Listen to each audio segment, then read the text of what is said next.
Maybe he's even saying that Europe is Russia's sphere of influence, which is a major overturning of the world order.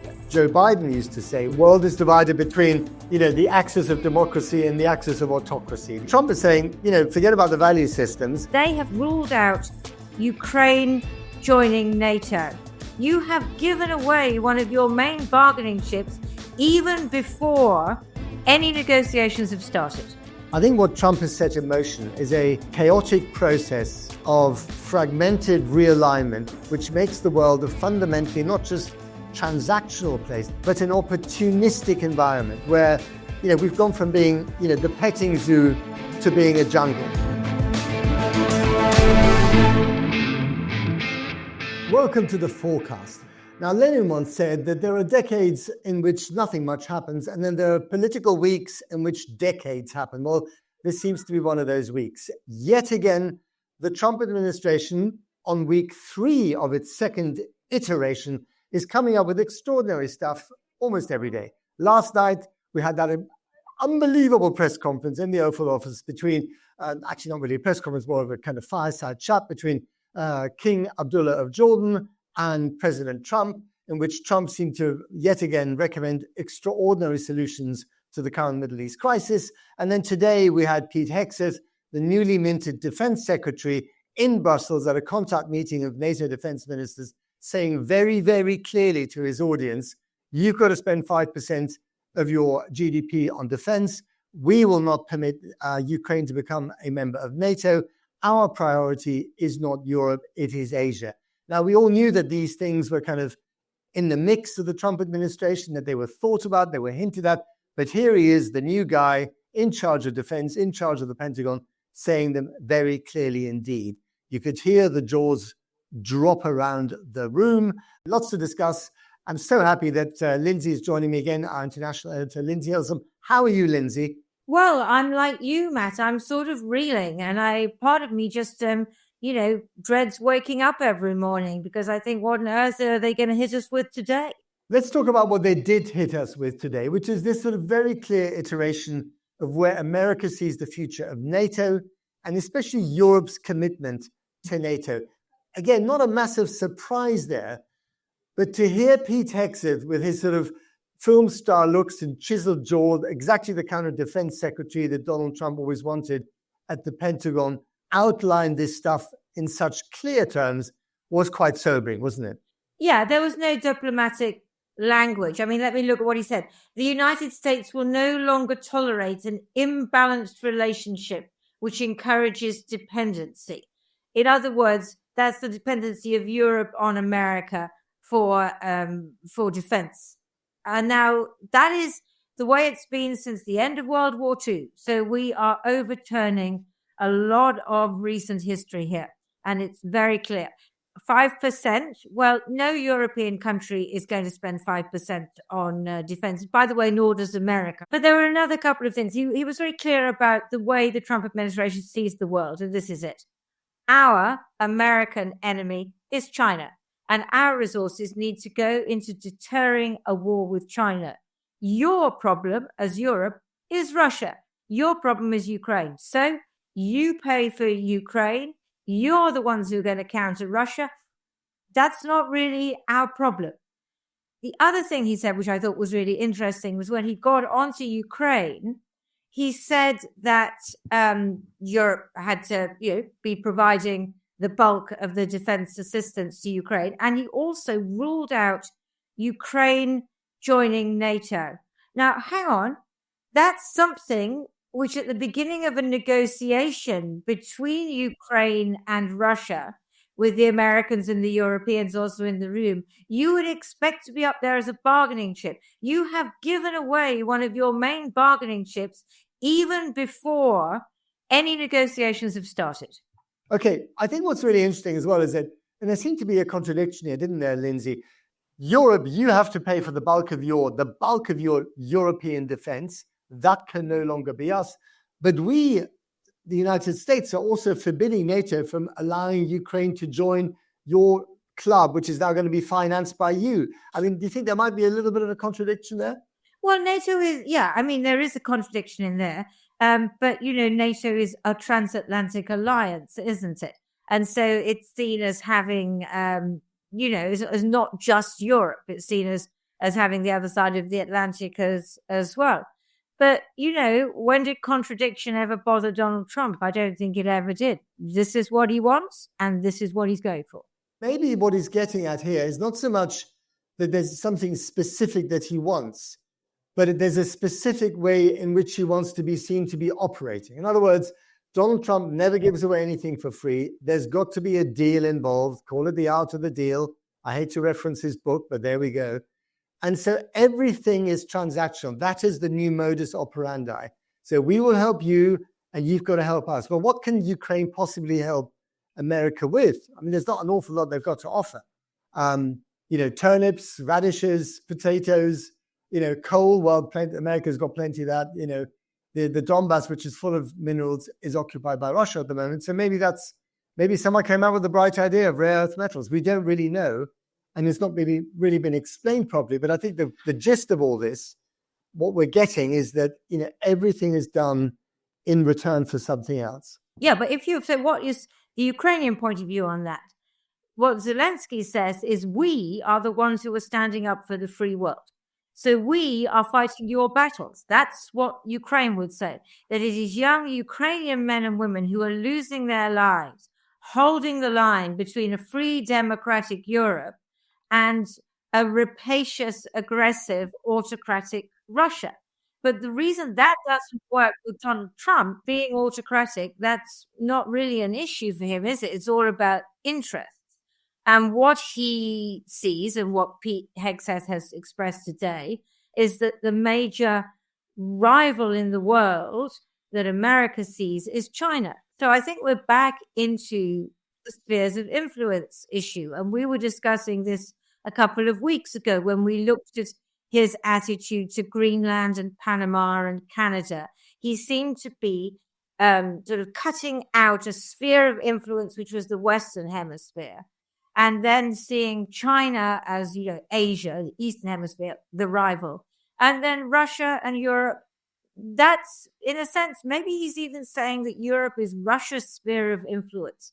So Donald Trump, is not concerned by that and doesn't see it as a core American interest anymore, which is a major overturning of the world order. And it's so interesting, is that when you contrast what he's been saying or his administration has been saying to what Joe Biden used to say, which is the world is divided between, the axis of democracy and the axis of autocracy. These two are, colliding spheres, not of geography or of political influence, but colliding spheres of values, these value systems that can't coexist peacefully, easily with each other. And Trump is saying, forget about the value systems. There's geography, there's power, and values don't really come into it that much. And as you say, that is a fundamentally different way of carving up the global cookie. Yeah, no, that's exactly how he sees it. And I don't think he has a problem with Vladimir Putin and Russia having a sphere of influence. The interesting thing is that he does have a problem with Xi Jinping and China. And that seems to go back to trade. So he has a pretty sort of basic attitude to trade, which is that we, the Americans, need to export more than we import. That's pretty, I say that was a pretty kind of 19th century view. It's not what most modern economists would see as the key to prosperity, but that is how he sees it. So he's very fixated on this trade imbalance with China. And that seems to be the thing that energizes him. But China obviously is trying to extend its influence across the world. And this is one of the interesting things. So China has its Belt and Road Initiative, which is a series of investments and aid projects and loans across Asia and further west. The US under Donald Trump and under Elon Musk has just dismantled USAID, which is probably the biggest soft power asset that America has. So in these countries where China is extending its influence, investments, and aid, the Americans They're suddenly pulling back. They're suddenly withdrawing. I want to talk about the Middle East in a minute, but just quickly on China, something that I think also the administration doesn't really allow any room for is that the reason why China is so competitive at trade is not just that they subsidize their industries, which has always been a bit of a gripe, both in Europe and in the US. It's not just the trade barriers aren't there, the tariffs are still relatively low. They're also really, really good at producing, electric vehicles at a fraction of the cost, of what we do in Europe or in the United States. So China has been working for 25 years on developing electric cars. You'll be surprised to know, Matt, that I actually did look at cars when I was living in China in the mid-2000s, and it was fascinating because the Chinese brands, Chery and Geely and all of these things, I know the names, they were coming up at the same time as European car manufacturers were in big trouble. And they took a bet on electric vehicles. And they've also took a bet on solar panels and wind turbines and so on. The Chinese know that the future is not in oil. They know that there is a green future, and they have made sure that they are in the forefront, not just of the technology, but of the mass production. And America has never done that, and nor has Europe, to be honest. So now suddenly Europe and America are waking up to the fact that the best electric vehicles and the cheapest electric vehicles are Chinese, and they're grumbling about it. And the Chinese, not without reason, say, well, hang on, you could have invested in that 25 years ago and you didn't. Yeah, and actually the people who are suffering most as a result of that are probably the Germans and the German car industry, which is causing all sorts of headaches. But I think to finish the car analogy, I think we're veering all over the M25 of our podcast at the moment. Let's go back to the lane that is the Middle East, because I think this is the other thing that had both our jaws dropping yesterday, in collective unison.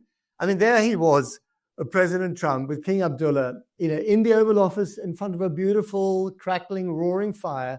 And yet again, he came up with his idea, this thing that he said at the weekend, if all the hostages aren't released by noon on Saturday, all hell will be unleashed.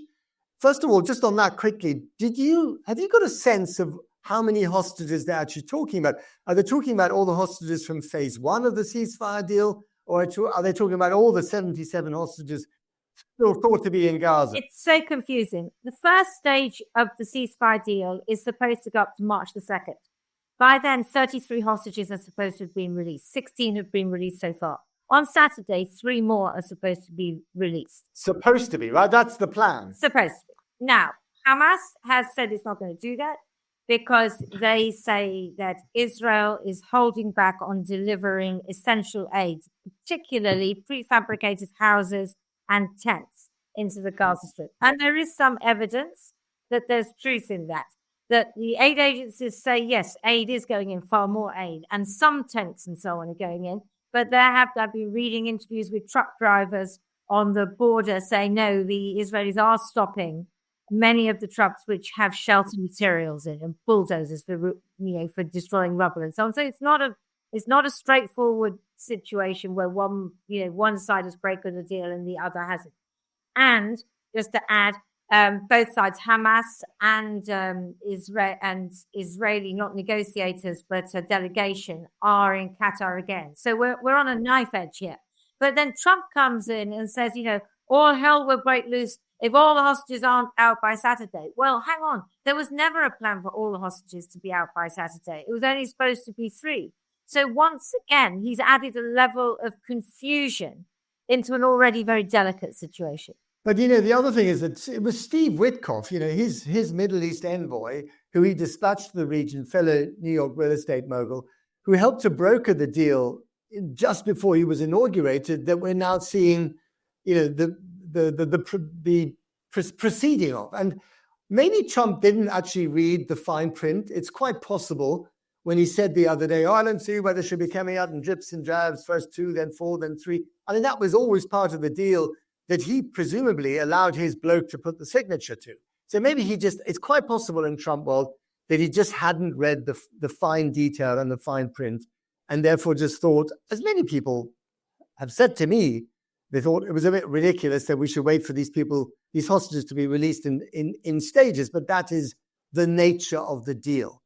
Okay, so let's we don't know what's going to happen on Saturday. I have a feeling, Lindsey, and maybe I'm wrong, that actually Hamas is walking back some of its threats about not releasing the hostages. That's what I'm hearing as well. And that they will be, and that the 3 people will appear on a stage. And let's hope they do appear for the sake of their families. And also the Palestinians who are being held in detention, who would also be released as part of the same staging. But the other thing that I find really interesting is that Trump, by throwing spaghetti at the wall the way that he's done, and quite a lot of that seems to be sticking, has opened the door to stuff that no one thought was possible, and that even Bibi Netanyahu didn't think, he could get past, as prime minister. So first of all, he's now been saying, well, actually maybe, or some of the people in the cabinet have been saying, well, maybe we should have all the hostages released on Saturday, all of them, all 77 that are still there.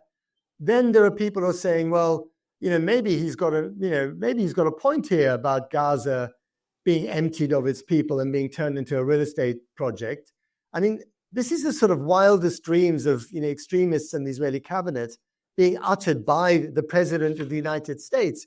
And I think opening the door to these scenarios that until now we're seen as kind of very weird, extreme magical thinking is in itself very dangerous for the deal and for the future of the Middle East. Yeah, look, Mara Gaza, who would ever have thought of it, we could have a golf course in Jabalia, a refugee camp.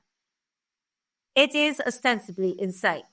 The one thing about which I think you have to say that President Trump is right is that it is uninhabitable. That Gaza is an appalling place. And the idea that people are going to live in rubble and in these conditions for the next 10, 15 years is impossible. He doesn't add why it's in rubble, because his allies, the Israelis, have bombed it to smithereens, and nor does he add that there are other plans by the Arab countries to try and rebuild. There's an Egyptian real estate mogul who might sort of model himself on Trump, who's coming up with ideas for rebuilding Gaza. But the main thing is what most Arabs say would be ethnic cleansing, which is removing 2 million Gazans from the Gaza Strip and sending them to Egypt and Jordan. Now, you've just talked about Trump not being a details man. I don't think he's the history man either, is he? So just take Jordan and poor King Abdullah sitting there yesterday. Jordan has taken waves and waves of Palestinian refugees, 1948, 1967. They even fought a war against Palestinian militants in 1970, Black September. You and I remember this one. And that was because the Palestinians had gained so much power, and they were fighting Israel from Jordan. Jordan was trying to stop them, and so they started fighting King Hussein, King Abdullah's father. So you have all that history, and so King Abdullah is so aware of how potentially unstable his country could be. Half of the 12 million population, more than half, are Palestinian. You inject another million. Oh, sorry, I've forgotten about the Syrian and Iraqi refugees that Jordan has also taken in. And now they want to take another million or so, presumably including some people from Hamas, because you would not be able to separate them out. How dangerous would that be for the monarchy, for the Hashemite kingdom? The likelihood of overthrow and turmoil is great. You now inherit 1 million people from Gaza, many of whom are highly educated, unbelievably pissed off, with the state of the world, with a grievance, and you put that minority into your relatively sleepy kind of country, that will create ferment that I don't think even King Abdullah in his kindest moments would welcome. The same thing in Egypt. Do the Egyptians really want 1 million? No, they don't. Palestinians of course they Gaza? don't. Well, of course they don't. I mean, we know from our Palestinian friends who were in Gaza who've had to move to Cairo to escape the fighting, that they have a very limited existence there. They're not allowed to work. Their kids aren't allowed to go to school. They're living like the lowest form of refugees in Egypt. That makes them very upset. You add another 1 million of the same ilk, you're going to get a very restive minority inside Egypt. So yeah, but let me add something else to that, because the main domestic enemy of the military-led government in Egypt. Now, Hamas is an offshoot of the Muslim Brotherhood. So why would President Sisi agree to bring all these people in, where it would be inevitable that would add to the destabilization of the country? So he's not going to do that. And also, these are two countries, Jordan and Egypt, which have peace deals with Israel. So from an Israeli point of view, although Netanyahu is going along with Trump's idea of forced displacement of Palestinians, is it really so beneficial to Israel to have two countries on its borders, like directly on its borders, which had peace deals, which would inevitably no longer have peace deals? That would all go up in flames. But you know what's so interesting about this? I was talking to someone in Israel just at the weekend, not a fan of the prime minister, not an extremist, but she was saying that the number of people in her kind of political corner, who until a few years ago still believed vaguely in the two-state solution, a number of those people, including her, who thought, you know what, if all those people could just move to Egypt or Jordan, wouldn't that be wonderful? And it's a sort of combination of, magical thinking again, that someone waves a wand, the Trump fairy waves a wand and these people can just be moved, even though they know, in the kind of recesses of their mind that this is so unworkable and unpractical and probably will never take place. But they're desperate enough to make that wish, to utter that wish. And at the same time, of course, because when you live in Israel, as you and I know, you see so little of Gaza. Unless you look for it on the internet, you're not going to find pictures of the destruction. You're not going to hear tales of the suffering. It's out of sight and out of mind, even though it is literally 20 minutes down the road.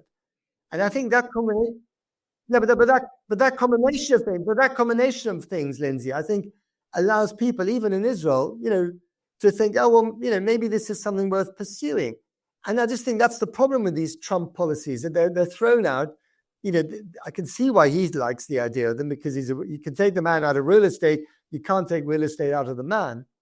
And so he sees it from a very narrow point of view. But for the rest of the region, this loose talk, about Gaza has enormously damaging consequences if you carry on with it. It's enormously damaging. It's basically saying the Palestinian people do not exist. It is erasing the Palestinian people. Not just wiping them off the map and making them go somewhere else. It's saying you don't exist as Palestinians, and where you live is of no concern, and and obviously you never have a homeland.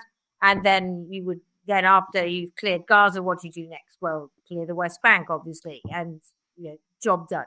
So from the Palestinian point of view, they would see this as a genocidal policy, even though it's wrapped up in as being real estate. But let's look at it from the American point of view as well.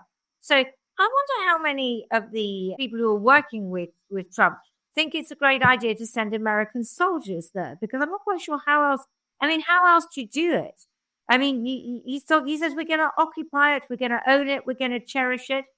How are you going to do this? This is a man who said he doesn't want foreign entanglements and wars, and now he seems to suggest that he's going to start one. But you know what? I wouldn't be surprised if he just assumes wrongly that most of these people want to leave the Gaza Strip. I mean, getting back to your point about rubble, yes, it is unlivable at the moment. There are no pipelines, there are no water lines, there are no electricity lines, there are no buildings. It looks like Dresden after World War II. But Dresden was rebuilt, and the people who lived in that rubble still called it home. Berlin, where I come from, was rebuilt. It was 80% destroyed. It was rebuilt and inhabited, because people are attached to bits of earth, even if the buildings that are on top of them have been reduced to rubble. And I suspect, especially for the Palestinians who've already had to leave, or the parents of the people living there now had to leave back in 1948 in the so-called Nakba, 750,000 of them. So they know what it's like to be displaced once. Whether you like it or not, Gaza is and was their home. And at the moment, that's probably where they want their home to be.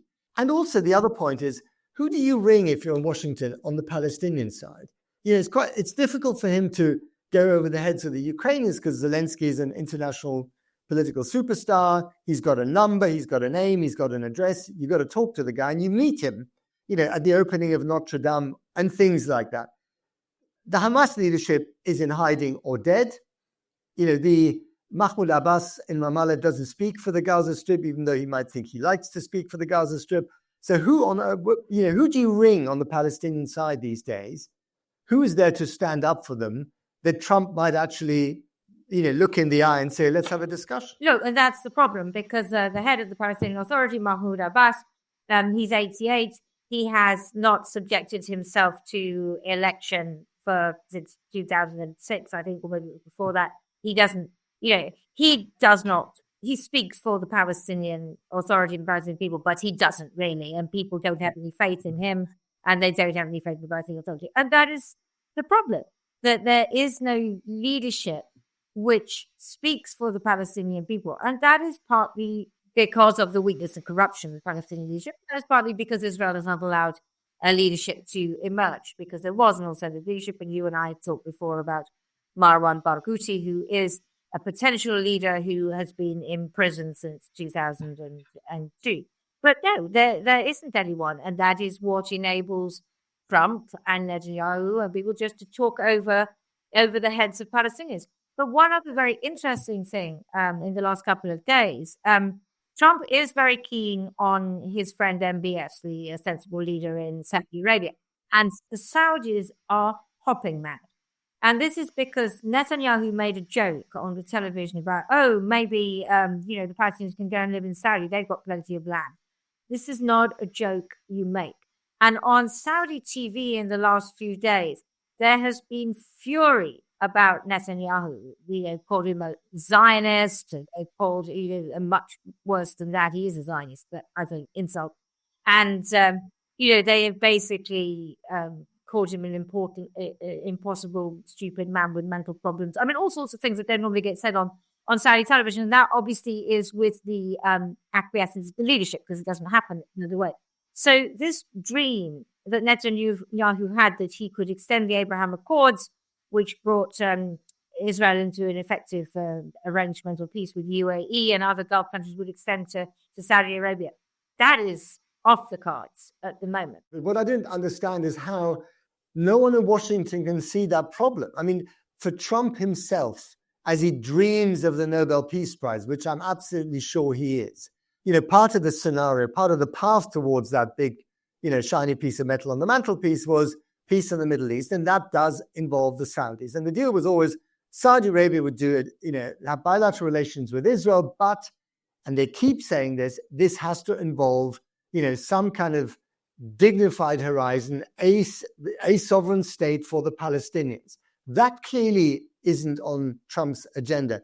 And what I don't understand, and I'd love to know, Trump's answer to this is, have you just written off the Saudis? Do you not care anymore? Do you not care about the Nobel Peace Prize? I think you should care about the Nobel Peace Prize, Mr. Trump, because you're so close to getting it. What is going on there? Because there's no way the Saudis can sign up to any of this, or indeed the Jordanians or the Egyptians, because they would be seen complicit in the ethnic cleansing of Palestinians. And there's a rhetorical ceiling, or rather a flaw to what, everyone, pays lip service to the Palestinian cause, even if they don't really believe in making huge sacrifices for it. But what the Israelis are doing and what Trump is doing is trampling on that rhetorical flaw. And I think that could be a real problem. So just finally, and very briefly, a question to you and me, where do we think realistically this ends in the next couple of months or, by the end of the year? Look, nothing is ending. The Middle East question has been with us, like the Bible says about the poor, forever. And I don't think that Trump is going to solve this problem. It is not going away. I think that the people of Gaza will live in misery, and I'm really sorry to say that. I hope there is some kind of rebuilding, but I fear that Israel is going to go back to war and start fighting them again, not necessarily immediately, but in the near future, because that is how Benjamin Netanyahu will keep his coalition together. I fear that Hamas will strengthen again, because I think that more and more young men will get angrier and angrier and see no alternative.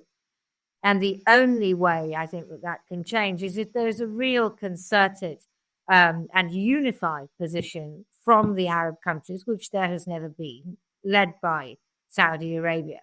But at the moment, I think that the Israelis are riding high, and I think that Trump is at the peak of his powers, and yet what he has suggested is not a solution. I think what Trump has set in motion is a chaotic process of fragmented realignment, which makes the world a fundamentally not just transactional place, that's too good a word for it, but an opportunistic environment where, we've gone from being, the petting zoo to being a jungle, basically. And that's, that is really quite dangerous. It's dangerous for the Middle East. It could be very dangerous for Europe. God knows what's going to happen in Asia. But if you don't really know what the Americans want, and yet the Americans still wield an awful lot of power, the power to exercise power or the power to withdraw their power and their protection, I think we're living in a very brave and rather dangerous new world, or rather a dangerous world where we need to be brave and we may not be that brave. And so, if the Americans can seize Gaza, why can't China seize Taiwan?